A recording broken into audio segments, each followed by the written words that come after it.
Okay, guys, pandaigdigang balita po muna tayo, mga sangkay, patungkol po dito sa mga malalakas na bansa tulad ng Russia.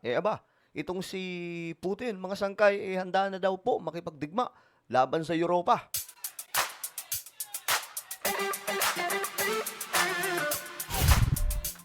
So ito, pag-usapan po natin to mga sangkay, pandaigdigang balita. Matagal-tagal na rin po ito hindi na di-discuss natin. Yung mga kaganapan po ah, na nasa international. At ngayon nga po, mga sangkay, nagpasabog po itong Russia ng isang malupit na impormasyon na nakakapangilabot kung iisipin. Alam naman po natin, mga sangkay, na ang Russia ang may ayon po sa information, no, may pinakadelikadong nuclear na hawak. Pag-usapan po natin yan. Anyway, before we start, guys, sa mga hindi pa po dyan nakakapag-subscribe sa ating YouTube channel, ayan po, tayo ay road to 2 million subscribers na. Kaya naman, kung ikaw ay hindi pa po nakakapag-subscribe at gusto mong mapabilang sa patuloy na dumaraming mga solid sangkay, makikita nyo po yung subscribe button sa baba ng video na to. I-click nyo lamang po yung subscribe, i-click ang bell, at i-click nyo po yung all. Sa mga nanonood naman po sa Facebook, i-follow nyo po yung ating Facebook page. Okay, eto na mga sangkay, tingnan po natin. Kasi may report, ayon po dito kasi, Russia handang makipagdigma laban sa Europa. Ayan mga sangkay, oh. Ang impormasyon na ito, malamang sa malamang, magdudulot na naman po ng takot sa maraming mga tao sa buong mundo. Kasi hindi pa po tapos, for your information, ang digmaan sa pagitan ng Ukraine against Russia ay hindi pa rin po tapos. Patuloy pong nagaganap mga sangkay. Naalala nyo nung unang pumutok ang digmaan, di ba? Ilang taon na po ang nakakalipas, mga sangkay, simula po nang nangyari yan. Takot na takot ang marami. Takot na takot ang marami na baka lumala ang sitwasyon at magaya din po ang Pilipinas sa Ukraine. Ngayon, mga sangkay, nakita naman po natin ang awayan po ang sigalot ng China at Pilipinas. Hindi naman po humantong sa ganong kagaya ng Ukraine at Russia. Kasi nga po, ang tingin ko dito, hindi po talaga makikipagdigma ang China sa kahit na sinong bansa. Dahil nga po, para po sa inyong kaalaman, ang China po mayaman na po ngayon, mga sangkay. Pag pumunta kayo sa China, malulula kayo sa bansa nila. As in, makikita po ninyo ang pagiging advanced at moderno nilang bansa. Napakalinis, napakaganda ng mga syudad nila, mga sangkay. Para kang pumunta sa ibang dimensyon, no? Hindi po sa pag-i-exage, mga sangkay, pero try mo na lang pumunta sa China. So, kung makikipagdigma sila, lugi sila. Dahil mawawasak yung mga syudad nila. Ang dami pa naman nilang kalaban. Andyan po yung India, andyan po yung sa Asia pa lang to, andyan po yung Japan na matagal na rin pong gigil na naman po, mga sangkay, no? Andyan yung South Korea at marami pa pong mga bansa na nakapalibot. So, tandaan po ninyo, sa digmaan, wala pong nananalo dyan. May dinideklara na panalo, pero sa realidad, pare-parehas po talo dahil pare-parehas bumabagsak yung ekonomiya na nasisira ang mga syudad. Alright, so ito yung balita, mga sangkay. Tingnan natin. Muling sinabi ni Russian President Vladimir Putin na hindi ito pabor na makipagdigma sa Europa. Subalit, handaan niya ang Moscow kung magsisimula ang Europa ng isang giyera.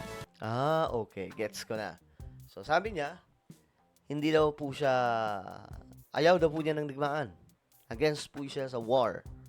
Pero, kung mag-uumpisa daw po yung Europe, mga bansa sa Europa, siguro ang tinutukoy niya dito, mga sangkay, yung grupo nila, no?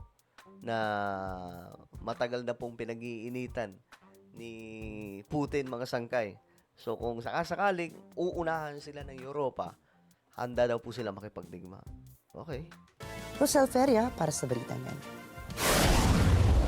Iginiit ni Russian President Vladimir Putin na ayaw ng Moscow na makipagdigma laban sa Europa. Pero handaan niya ang Russia kung nais ng Europa ng isang direct conflict. Grabe, no? Ba't kaya niya nasasabi to? Yung Ukraine nga lang, mga sangkay, di ba? yung Ukraine, bagamat tagilid po talagang Ukraine, pero umabot po ng ilang taon na? 3 years ba? Mga sangkay? 'Di ba? Ang tagal na pong nangyayari yung digmaan. Hindi pa rin po nila mapuksa-puksa ang Ukraine.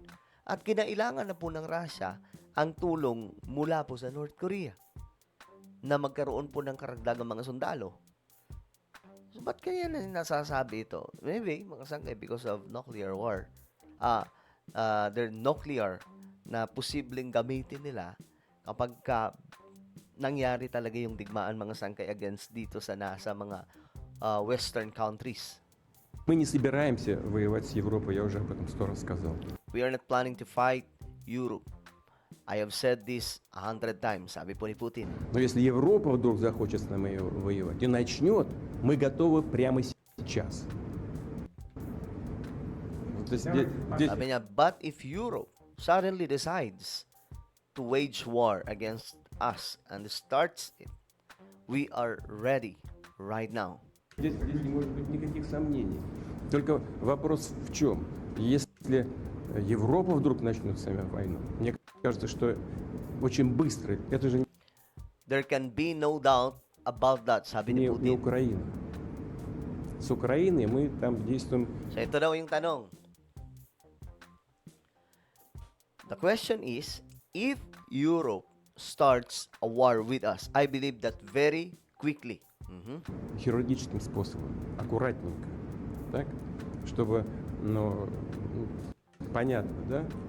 This is not Это- Ukraine, это не- sabi po niya. Война в прямом современном смысле. Okay, ito na. Sabi niya, with Ukraine, we act in a surgical, careful way. You understand, right? Sabi po niya. Kumbaga, ang yung Europe, hindi po yan Ukraine. Parang sinasabi niya, ang Ukraine, kadugo namin yan. Kaya nag-iingat kami sa mga galaw namin. Hindi namin masyadong binabasag sila. Pero kung ang Europe, mga sangkay, mag-start ng gulo, mabilis ang magiging aksyon nila, mga sangkay, at mas malala. В смысле этого слова. Если Европа вдруг захочет начать с нами войну, It is not war in the full modern sense of the world. So, sinasabi niya, hindi pa raw yun, yung nakikita natin sa Ukraine, hindi daw yun yung digmaan talaga na lakas nila. и начнет ее, то очень можно So, if Europe chooses to start a war, the situation can very quickly reach a point очень может быстро произойти ситуация, при которой нам не с кем where there will be no one left for us to negotiate with. будет договариваться. Walang negosasyon pala. Inakusahan din ni President Putin na walang peace agenda ang Europa at hinahadlangan nito ang mga hakbang na ginagawa ni US President Donald Trump na wakasan ng digmaan sa Ukraine. Ginagawaan niya ito ng Europa sa pamamagitan ng pagmumungkahi na alam naman nilang hindi katanggap-tanggap para sa Moscow at pagkatapos ay aakusahan niya ng Europa na Russia ang may ayaw ng kapayapaan. Pero nakailang attempt na kasi si Donald Trump kay Putin na makipag-ayos. So sa part naman po ni Putin, minsan naiinis na po siya, mga sangkay. Minsan nga binabanatan na po niya sa part ni Trump, mga sangkay. Minsan na siya nababanas na po siya kay Putin. Ngayon, may mga pitik po siya, mga salita laban kay Putin. Pero sinasabi ni Putin, hindi. Kaya hindi matuloy-tuloy yung peace agreement ng Ukraine at nitong Russia na ginagawa nga po ni Donald Trump dahil nga po sinisiraan daw sila ng mga taga-Europa, yung mga bansa dyan, mga sangkay. Sinisiraan kay Donald Trump. Третье, у них нет мирной повестки. They have no peace agenda. They are on the side of war. Они же на стороне войны. Even when they claim to introduce И changes to даже Trump's тогда, proposal. когда они пытаются якобы внести какие-то изменения в предложение Трампа, мы же это We can clearly отчетливо see видим. all these Все changes are эти aimed изменения at направлены wanting to только на block the entire одно. peace process. Na- Grabe, no? Hinahadlang daw po talaga ng Europe na maayos po ang problema ni Putin at ng Ukraine. То, чтобы вообще They put заблокировать forward demands весь этот that are мирный absolutely процесс. unacceptable for Выдвинуть Russia. такие требования, And they которые do для it. России Okay. So naglalatag daw po yung Europe, mga sangkay, ng mga demands na alam daw po nila na hindi po tatanggapin ng Russia. At alam po nila yun. No?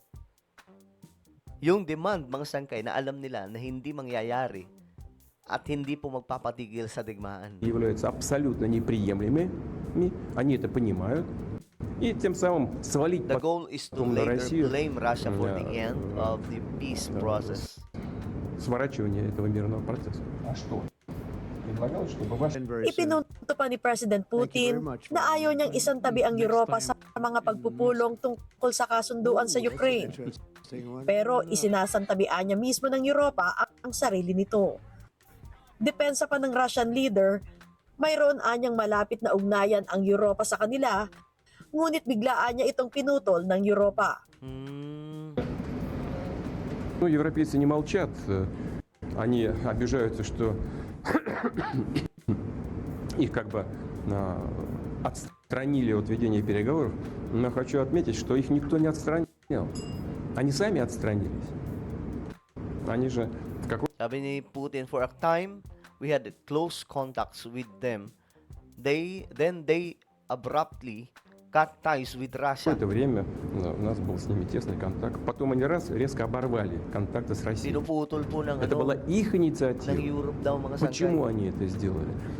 Потому что они взяли на вооружение тезис нанесения России стратегического поражения и живут до сих пор, судя по всему, в этих иллюзиях. Grabe, no? Alam niyo, malalim po talaga to itong digmaan ng dyan sa Europe, mga sangkay. Medyo ano yan, yung mga sigalot dyan, malalim, ang dami nga pong conspiracy theory dyan. Pero ang ending pa rin yan, ang punto pa rin, kapag ka nagkaroon ng nuclear war, ewan ko na lang anong mangyayari sa ating planeta. Talagang matakot-takot po yun, mga sangkay. Mambihira. Well, ano po ang inyong opinion sa ating napag-uusapan ngayon? Comment down below. Meron po tayong YouTube channel, Sangkay Revelation. Hanapin nyo po ito sa YouTube ngayon din. Kapag nakita nyo na, i-click nyo po yung subscribe, i-click ang bell, at i-click nyo po yung all. Ako na po ay magpapaalam. Mag-iingat pong lahat. God bless everyone.